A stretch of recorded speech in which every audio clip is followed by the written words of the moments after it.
Drage gledateljice i gledatelji, evo idemo prema jednom lijepom mjestu na Velebitu. Nalazimo se u srcu našeg Velebita. Evo, samo čujete kako pjevaju ptičice, malo vjetrić pirka i onda, evo, ne mogu ovo razumjeti. Imamo tu jednu plastičnu bocu i imamo neko je bacio televizor tamo. Evo vidite.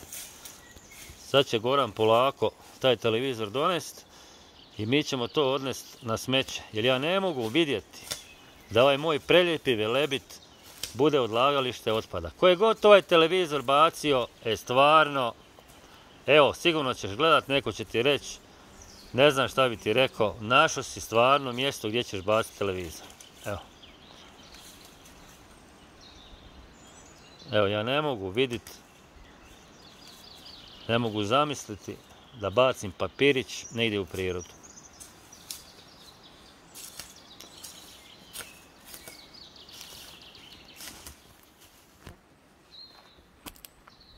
Aj, molim te, Gorane, i tu uzmi fantu od te, svaka ti čast. Evo, dobro si to vidio. Sad ćemo mi to u našu Toyoticu staviti i lijepo ćemo to baciti, odnosno zbrinut ćemo otpad u Otočcu.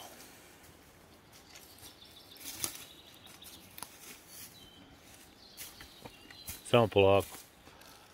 Gogi, samo polako. Evo.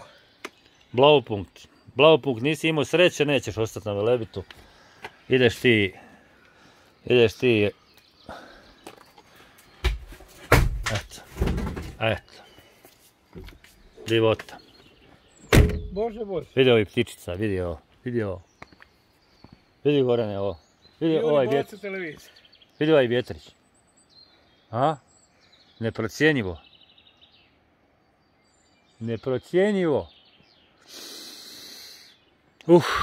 Ajmo dalje. Lijepi pozdrav sa našeg lijepog Velebita.